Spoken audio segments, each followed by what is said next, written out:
Hey, and welcome back to the channel. Today I'm going to be talking about Endura paint. So this is a company out of Edmonton, Alberta. I happen to be in Calgary, and I first discovered this product when I bought a Jeep. It was a 92 Jeep YJ, and the guy had actually painted it himself, and he used a single stage red for that Jeep. And I remember looking at it and thinking like, wow, that looks really, really nice. And he suggested it was very affordable. Of course, with the single stage, it's just, primer, then lay it down and you're literally done. So I kind of kept that in mind, and when I went through the actual Jurassic Jeep conversion project, I ended up continuing to use that red paint for the stripes on the Jurassic Park Jeep, as you can see here. And I really noticed, yeah, it was nice to work with. It really laid down nice. And if you've never painted before, it's hard to describe what laying down means, but it was really good coverage, really easy to use. When I had to sand down the Endura, one of the first things that I realized when I was replacing it with the sand beige was the stuff was bulletproof. Like, it was really, really hard. Like 100 grit sandpaper would barely even touch it. And so that kind of stayed in the back of my mind. And so for this LBZ Duramax build, where I'm actually painting a truck, it doesn't have to be, it's not a show car, right? But if it can resist like branch scratches and stuff when you're parking your fifth wheel and, kids throwing stuff into it and throwing lumber in the back, those types of things, I would think this might be a beneficial thing. So I decided to go with the Endura. I'm going to try it out. There's very few videos about it on YouTube. One of the neat things about it is when it comes to mixing, it's an even ratio. So it's just one part of the A and one part of the B. And so here I have, this is the white AB. This is my clear with actually metallic in it, because we're doing it with a metallic clear. This is just a smaller combo of black with the same thing. And the activator is the same on all of these, so I could intermix them each. And then I have a reducer here. And so what the sales agent told me, Jeff, who's been really helpful, reduce 10% to all the way up to 25% when you spray it on, and you're going to get a glass-like finish. So you shouldn't even need to cut and buff, because as I mentioned, this stuff is bulletproof. I don't even know that you could buff this stuff if you wanted to. I just don't think there's any products out there that'll touch this stuff. So anyway, so that's what we're going to do. We're going to do it on the LBZ project here. I got a couple of these mixing lids, which are really nice for mixing the color and the metallic, of course, and the clear. I highly recommend these things. I've got some of these for the activator. Hopefully it doesn't destroy these things, because sometimes the activator is pretty lethal stuff. And I've also got a full face mask that I'm going to be using just for safety reasons. And we'll be painting it here in my homemade paint bay. I'll give you a link here to that video, which I have used this thing a couple times on that. So we're going to start with the bed, and we're going to move through the different parts of the project. I'll show you what I can here, and hopefully by the end we can get a good appreciation for how this stuff works, how it looks, and long term we'll follow up with how it holds up. So stay tuned. All right, so we're getting started here. I am using the Valspar product once again, as noticed in the previous videos, and I'm going to start by doing the bottom side of the box. And the reason why is I need this to be really well protected so it doesn't rust. So I'm putting on a good thick coat. It obviously doesn't have to look good. It just has to be thick and protect the metal here, which is what I'm doing here with the Valspar. And once that on, I'm going to cover this with the Gravel Guard. So it's by Dominion Sure Seal. It looks like a Raptor liner, but it's a little bit softer, and so it has a rubberized texture. And I use this on the bottom of the Jeep with a fair bit of success. And it's a really nice product to apply. And just sprays on with the Schutz gun. I think I'm spraying it around 60 psi. And so that gives you an idea of what it looks like. I was a little thin on this because I only had 2 cans of it, so I kind of had to stretch it a little bit. But here in the wheel well, this is obviously one of the more important parts, because this can take the impact. And just finishing up, it looks pretty nice, pretty solid, and should prevent this stuff from rusting. And now moving on to priming the outside, or more specifically sealing. So I thin it out and use it as a sealer for the rest of the vehicle. And you can see my whole video on using these different primers there as well. And yeah, applying it front to the back. And now we're moving on to the white. And so this will be the first I've ever worked with the white, and so it is kind of a challenge to figure out the thickness to be applying it. You kind of don't really know with this stuff. It is being reduced about 15%, and as a result I do end up with some issues here you'll see in a minute. But this part looks really good. When you put it on nice and thick, it really looks great. The downside is if it ever does run or sag, it looks terrible, which is what we've got here, as you can kind of see in the reflections. It's pretty bad sagging going on there. And there's the close-up of it. So after that, I was fairly dejected, and I was going to have to let this cure and dry before I can fix it. So I moved on to painting the bumpers. So some of these are plastic, and some of these are metal. The plastic ones have been primed previously and resurfaced to kind of take the bumps out of them. And now I'm just hitting them again with the sealer prior to, of course, the white paint, which I'm doing here. So some of these are going to have some black on them too, so I'm kind of just painting the white first, and we'll be painting the black later. But it's going on pretty good. I've kind of figured out the issues I was having with the sags, and kind of figured out the settings on the gun to allow myself to actually paint it properly here. So the key is kind of a little bit less per coat, and more coats if possible. And I was usually just doing 2 coats, but sometimes there's just a little bit of a kind of a dusting afterwards. So this gives you an idea of what it looks like. So this would be the front bumper, and it actually looks pretty sharp. Pretty happy with how that one turned out. Again, those used to be chrome. And then the tailgate. And I'll just give you a shot here. This is mixing up the clear coat, so as you can see, it has that metallic in it. And looks pretty neat when you're kind of mixing it up, but it is a lot thinner than the white. So again, you now have to adjust for a new consistency, and even though the data sheets say they're the same, they're just simply not. And so here I'm spraying the clear with the metallic in it. Notice how hard it is to kind of see it coming out of the gun, and that is a challenge I will talk about at the end of the video.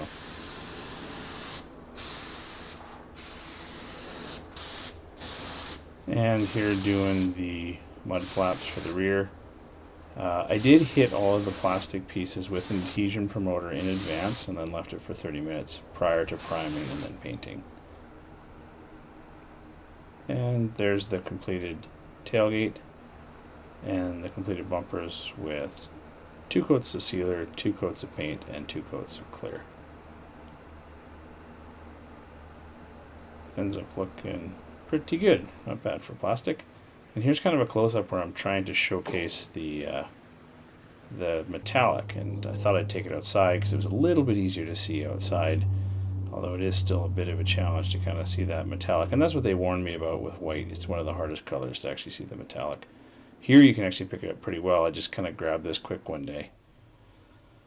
And moving on to the doors, as you can see, I've hung them here in order to paint them. This does seem to be one of the easier ways, but be careful they don't fall. That did happen to me once, and I had a lot of repairs to do to the bottom corner of my door. What you're not going to see in the video is I ended up having to paint these again. I will talk about that here in a little bit. And the second time I painted them, I didn't hang them. I kind of leaned them up against the walls. Not sure if that was better or not, but they were more secure there because these are extremely heavy. And that's a couple coats applied to the doors of the white. Kind of looking pretty good, as long as you don't run into them. And this is the close-up just to show you a little bit what the finish is looking like on most of the panels that I've completed thus far. However, up here we had a little bit of grittiness, which I'll talk about here.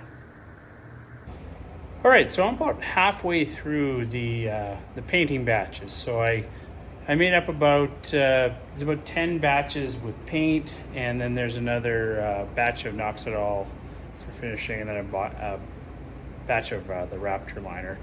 But you know, this is kind of what the shop's starting to look like here. Just kind of got stuff laying everywhere. Got a tailgate down there, the box back there, and everything, and then obviously still drying the doors in there. So it's going pretty well. I just as before, I really like the Endura products. They're so easy to use. It's a little weird mixing a 2-2, and then it's like it's not even a 1. It's like a 0.4 or something like that. So once you figure that part out, it's nice because it's just one of each part. I did notice the consistency of the white. So the white is actually quite a bit thicker, even though the data sheet says it should mix the same as the clear. When I contacted the manufacturer, they said, yeah, actually white comes out the most viscous. And so I'm not really sure why they say that on the data sheet, but nonetheless, it worked out pretty well.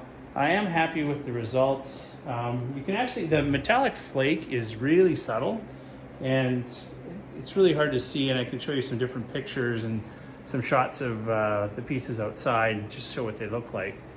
And it's a subtle flake. I kind of thought it was going to be more than that. I do really like it.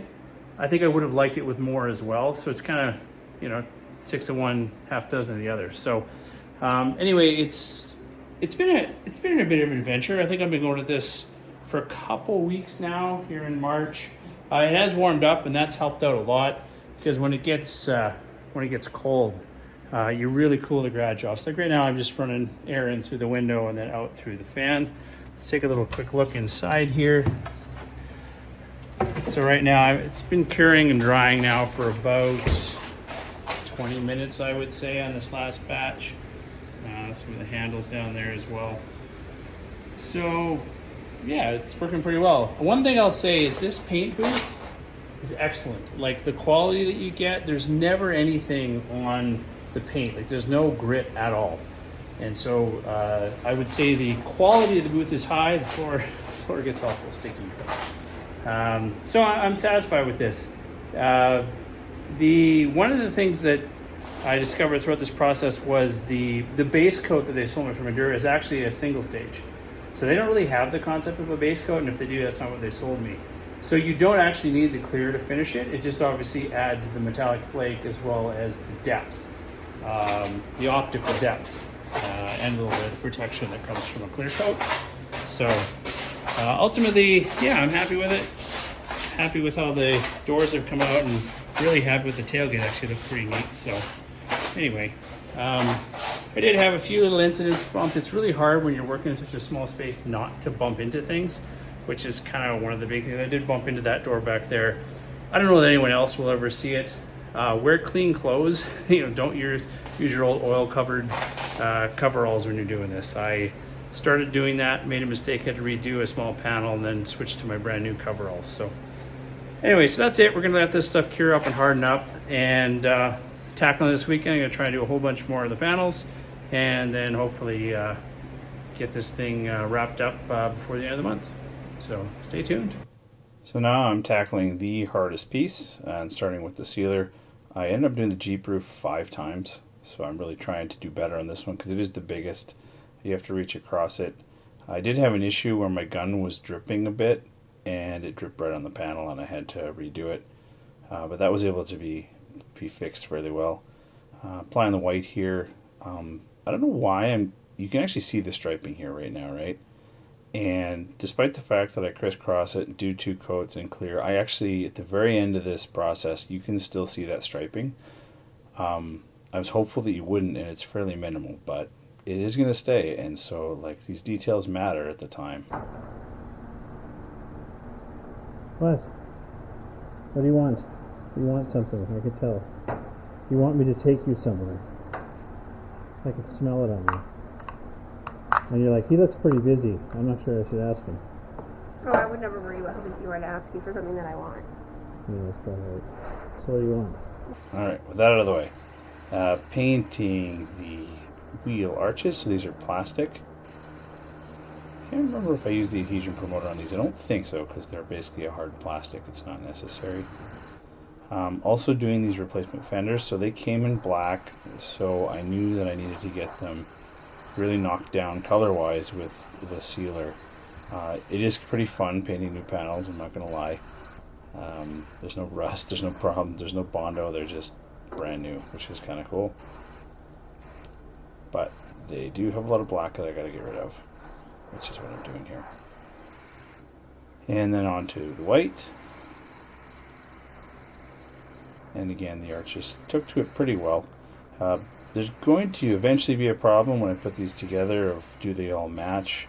I got lucky on my Jeep, and they all did match. The truck, you'll have to tune in for a later video to see how that turns out. But it is a risk when you're going to, especially painting white, which is something I kind of maybe learned later. So trying to get away from the crisscross or tiger stripes I had on the hood, I'm doing these very distinctly in 2 directions. starting with vertical and then finishing with left right, you want to paint all the different panels in the same orientation for both white or color and clear. So I do work pretty hard to make sure that I do them all the same way in the same orientation throughout. And here's what they look like after their coats of white and their coats of clear, really coming together nicely.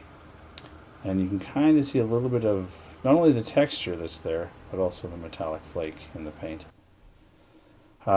Slight just kind of killing time here one night while things were drying. I started preparing the cab of the truck, and in order to seal off the interior, I actually used this winter sealing plastic that you put on your windows in winter in the house, and then you heat them here with this as a heat gun, and they tighten up like a drum. I thought this would be a pretty clever idea for covering up these doors, and then the part where the tape's attached gets covered up by the weather stripping anyway. So now I'm actually switching over to the black, and so this is just pure black. Again, it's not as viscous as the white, as I discovered. Not going to give you a whole lot of insight on this. A lot of these are just smaller pieces, some that you don't really see so much, but then there's ones like this with the metallic. You can see how they just utterly pop. So the metallic really shows up well on the black, and so this is probably one of the nicest pieces I painted in the entire project here. So we remember this guy, right? This was the box that I screwed up. I had to sand it all down, get rid of all the runs, which is not easy with this Endura product, and then reapply. It ended up looking really, really nice, and I think there's a lot to be said for make your biggest panel your last one, because that's when you kind of get the best at it. And now this is actually Raptor liner, so I just kind of been skipping over lots of parts here, but I skipped the application of the primer or the sealer, and now I'm just hitting it with the Raptor. So the Raptor is a tougher, more durable product than that gravel guard, and it has better sort of rust protection qualities. So these are actually my fifth wheel rails that I'm doing up here, and because obviously they're going to take a lot of abuse, and since they're in the bed of the truck, I want it to match the bed liner that's in the bed of the truck.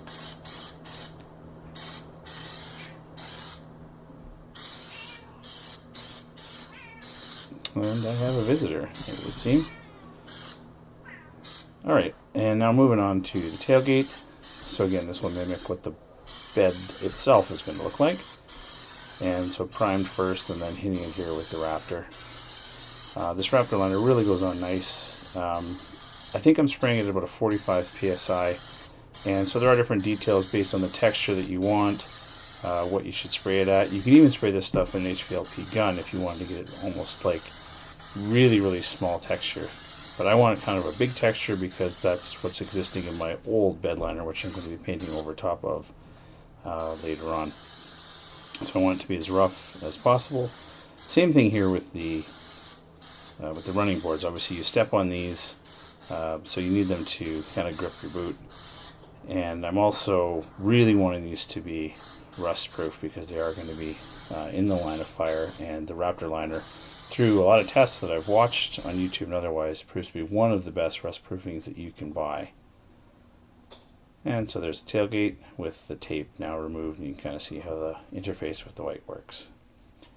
And here's just a hodgepodge of other panels that I painted. Again, the plastic bumper inserts here, those are hit with the adhesion promoter, and then the Raptor liner as well. And it looks really, really sharp. And this is sort of the lower air deflector, I guess you might call it, on the front bumper, which is a two-tone, and then the finished product here for the running boards. And I'm really happy how those turned out. Those used to be chrome, just for reference. So Scott came over and we did the deed of moving and enlarging the paint bay. So he's just been a lifesaver on this project. Every time I had to do kind of heavy work, he was willing to come over and help, so that was really great. Kind of lifting it up and then redoing the floor. As you can see, I flipped the tarp over. And now we're going to remove this back wall here, such that I can drive the truck inside. And just so happened it decided to snow again, which is really lovely. And then bring an old heffalump into the bay for the final treatments here. This ended up working decently well because it's easy to take the back wall off of the bay. However, I have had to extend it by an extra 4 feet, which I'll kind of show you in the next segment, as well as the roof. And so the whole bay is about 20 feet long now and 10 feet wide. The truck is about 18 feet long and almost 8 feet wide. So there's not a whole lot of extra room in here. Actually, it's more like 7 feet, not 8 feet wide. So you can see the extra panel on the left side of the screen there, where I built it in, and then we had to kind of cover the roof. And really, I was going for good enough at this point, because I wasn't too worried about dust. I just needed to kind of keep the paint from getting all over the garage. And now I'm applying the sealer again. It's kind of hard to tell that the vehicle was almost the same gray beforehand. And I had to build this little bit of scaffolding here so I could get to the roof. And it was really cramped quarters. In the end, I only ended up bumping into the vehicle, I think, once. And it was very minor, very easy to fix. Which was amazing. Like I am a klutz. I'm a gorilla. Like, the fact that I can even pull this off is sort of amazing. But I just kind of told myself, I'm just done with mistakes. And, and I was just done with them. I did still have one major mistake in me, but I guess I got lucky. Who knows? Now applying the white. Again, starting with the roof and then moving down. Reaching out across makes this difficult because anything that's on your sleeve or anything that's on the gun can end up kind of falling into your paint. But it is also the roof, and you care about it sort of the least because you never see it. I ended up painting some really cool raptor scratches on the roof of my Jeep, and I never ever see them. So it was kind of where I learned that roofs don't matter. So make sure it's good and sealed and rust proofed, and any little blemishes you're never going to see. Do notice how I kind of filled in the sunroof with some cardboard, and then I actually hung really heavy weights from it to kind of keep it in place. That's why there's those bolts in there. So here is kind of the resulting product. I think this is just after the white, but I also get the clear on here. I'm not sure if I show that in the video. But overall it turned out really well, and the booth worked, and my cellophane over the windows really worked well. Hey there, Johnny Moe. Finished the painting project. It took me about 6 weeks total. I'd say 4 weeks is what it should have taken, plus another 2 weeks of kind of redos and things where I had some issues. So these are some of my observations about the painting and specifically about the Endura product. So on the major plus side, the stuff is bulletproof, right? There are occasions where I had to resand panels afterwards, and they'd cured the full 7 days. And the sandpaper just runs over top of it. Like, it doesn't even want to cut in. And that's the number one thing I liked about this paint, particularly for a truck, is its hardness. But the downside of that is it takes that 7 days to cure. They say 7 to 14 days in normal, like 20 degrees Celsius, and I was a little cooler than that. So if you ever had to come back and redo a panel, you had to wait like at least 3 days before you could sand it down, because it was just too gummy to sand before that point, and you just made it more difficult on yourself. So if you did a panel and you screwed it up, like for instance, I had some runs when the first time I did the box here, and I had to leave it in there, right? Eventually I figured out a way to get it out. I took out a wall here. But you have to let it cure before you can sand it. And so if you make mistakes, Endura is not very forgiving. That's sort of the downside. And the types of mistakes I had kind of came in two forms. It was either a run or a sag, which was fairly infrequent and usually a result of me just not having the gun set up properly. Or I would get a graininess on the finish. And the graininess, it really showed itself on the top rim of the doors. No idea why. I painted the doors in an upright configuration, so that was sort of the top part of the door, right? I don't know if it was hard to reach or I wasn't getting enough product up there, but that was sort of the two issues that I had. And of course, to get those sags out, again, you're waiting about 4 days before you can sand them out and try again. So that's the major downside of the Endura. The price is not as amazing as it used to be. Like, it used to be a really affordable product, but I guess its popularity has increased. It's maybe a bit more expensive. It's on par with other paints at this point, so I wouldn't say it's a big advantage there. One thing I did learn though is I wish that I had used a white primer. because 2 coats, which is what they recommend, just isn't enough coverage. So even over the light gray, it would still show through unless you got enough product on. And again, that's where I was doing this dance of put on enough product to cover the gray, but not so much that it would sag. And inside the paint bay, it just never seemed to be bright enough. And I've never sprayed white before, but one of the things about white, and especially about clear, is you can't actually see what's coming out of the gun. So you kind of set up your gun where you think it should be, you test it on some cardboard, and then, but you can't, it's really hard to see. And I don't know if more light would be the answer, and I had a fair bit of light. But it was really hard to see, and at times then you'd end up putting on too much or not enough, and you kind of couldn't tell until it had cured, or at least had dried. And so that was kind of one of the difficulties. So yeah, the 2-coat coverage, I would question that. Maybe in a different color where, you know, it's darker than the substrate that you're painting over. What else I got on here on my list? The paint bay itself, it worked well. I do recommend getting 2 fans though. So one of the problems is if you don't ventilate the air fast enough, the paint sticks around as dust. And so it'll land on all the surfaces and it becomes dust. And then that dust will get stirred up later.